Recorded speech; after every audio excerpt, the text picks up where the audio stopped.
Baik, terima kasih atas waktu dan kesempatan yang diberikan kepada kami kelompok 3. Di sini kami akan memaparkan materi mengenai kepemimpinan organisasi Akhirnya Rosari. Sebelumnya kami akan memperkenalkan diri kami masing-masing. Perkenalkan, nama saya Kristina Novita Ladi. Saya Vivi Delvia Bisilisin. Saya Yohanes Rifardo. Saya Lukas Lengkomau. Sekian perkenalan singkat dari kami, langsung saja ke bagian pemaparannya. Urgensi organisasi ini ada 2 poin. Yang pertama yaitu mengenai esensi utama dari organisasi tersebut. Jadi, organisasi ini sebagai wadah untuk dibentuk dan membangun kerjasama atau disebut kolaboratif, rasa persatuan, tanggung jawab bersama, serta pemecahan masalah kelompok. Nah, yang berikut kita melihat dari aspek prinsip kerjanya. Jadi, di mana di dalam prinsip kerja ini, jika setiap individu dianggap mampu memenuhi kepentingannya sendiri secara mandiri, maka wadah organisasi tidak akan diperlukan lagi.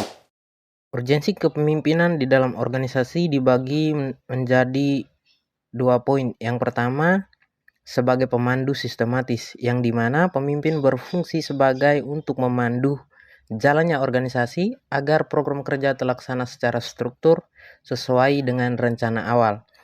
Dan poin yang kedua yaitu mengenai urgensi kepemimpinan dalam organisasi sebagai nahkoda utama, yang dimana nahkoda ini mempunyai fungsi sebagai pemimpin yang bertindak sebagai kemudi utama untuk mengendalikan urusan organisasi, meskipun tugas dan teknis didistribusikan kepada seksi-seksi kerja yang dibentuk dalam organisasi tersebut.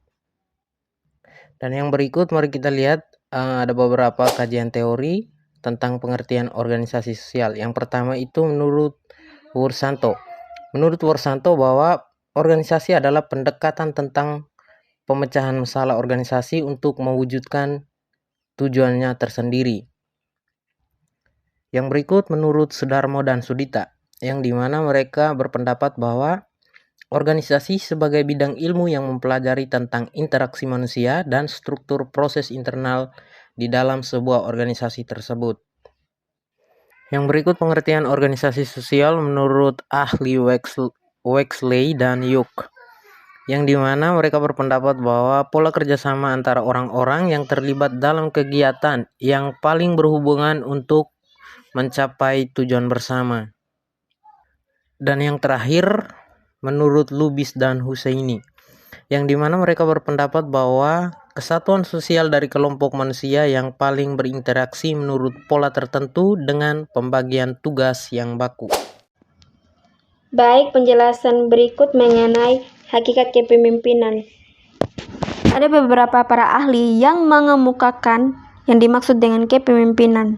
Yang pertama, menurut Kartini Kartono, kepemimpinan adalah pribadi yang memiliki kecakapan khusus sehingga mampu mempengaruhi orang lain untuk bersama-sama melakukan aktivitas tertentu. Yang kedua, menurut Tohoha, kepemimpinan adalah aktivitas mempengaruhi perilaku orang lain agar mau diarahkan sehingga dapat mencapai tujuan tertentu di dalam wadah organisasi. Yang ketiga, menurut Ngalim Purwanto, kepemimpinan adalah kemampuan dan sifat kepribadian untuk meyakinkan anggota agar mau melaksanakan tugas dengan rela, penuh semangat, dan tanpa rasa terpaksa. Berdasarkan pendapat para ahli tersebut, dapat disimpulkan bahwa kepemimpinan adalah kemampuan, proses, dan seni seseorang dalam mempengaruhi, mengarahkan, serta menggerakkan orang lain agar mau bekerja sama dengan penuh kesadaran, semangat, dan tanggung jawab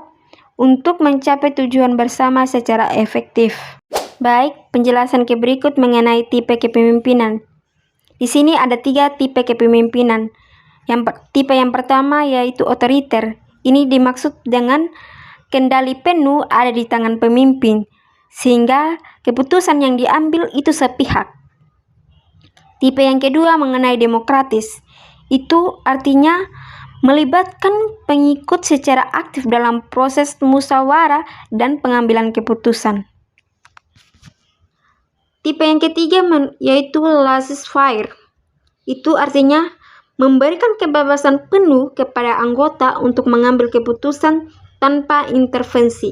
Baik, setelah kita mengetahui apa yang dimaksud dengan organisasi sosial, kepemimpinan itu seperti apa, nah kepemimpinan dalam organisasi itu seperti apa, maka di sini saya akan menjelaskan sejarah organisasi di organisasi Apirenya Rosari. Sejarahnya itu di mana Apirenya Rosari itu dibentuk sekitar tahun 1980-an. Ini berdiri kurang lebih 46 tahun oleh 7 tokoh pemuka Katolik asal Flores Timur di Kupang. Ini berdiri resmi atas persetujuan langsung Uskup Agung Keuskupan Larantuka. Yang berikut visi dan misi organisasi. Yang pertama, visi. Perkembangannya iman umat Katolik Kodiosesan Larantuka kepada Allah Tritunggal yang Maha senantiasa mengedepankan dengan peran Bunda Maria Reina Rosari sebagai pengantara kepada anaknya Yesus Kristus sebelum sampai ke Bapa. Yang kedua, visi. Yang pertama, melakukan pendalaman kitab suci sebagai bagian dari penghayatan iman Kristiani sehingga dapat mewarnai pola pikir, pola tutur, dan pola tindak dalam pengabdiannya kepada masyarakat, bangsa, dan negara.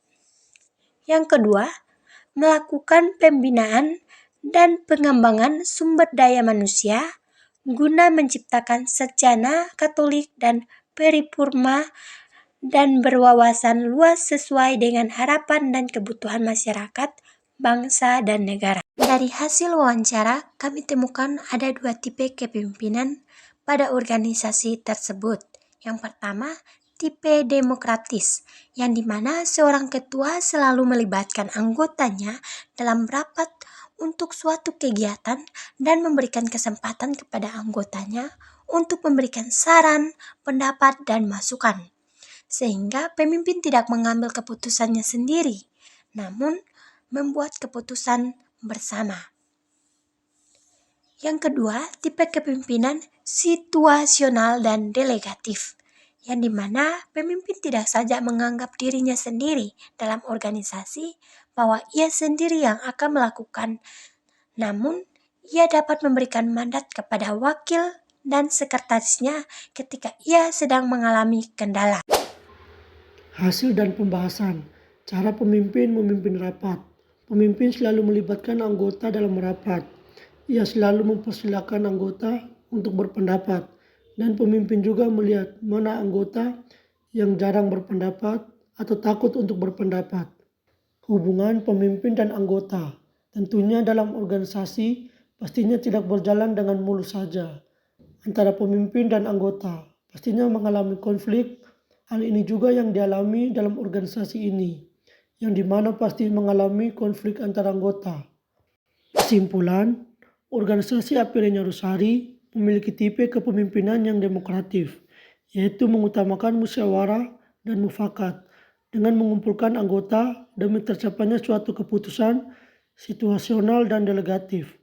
Ketika pemimpin mengalami kendala pribadi atau urusan pribadi yang mendesak, pemimpin menerapkan sistem mandat, di mana kekuasaan tertingginya dialihkan sementara kepada seorang individu yang dapat dipercaya.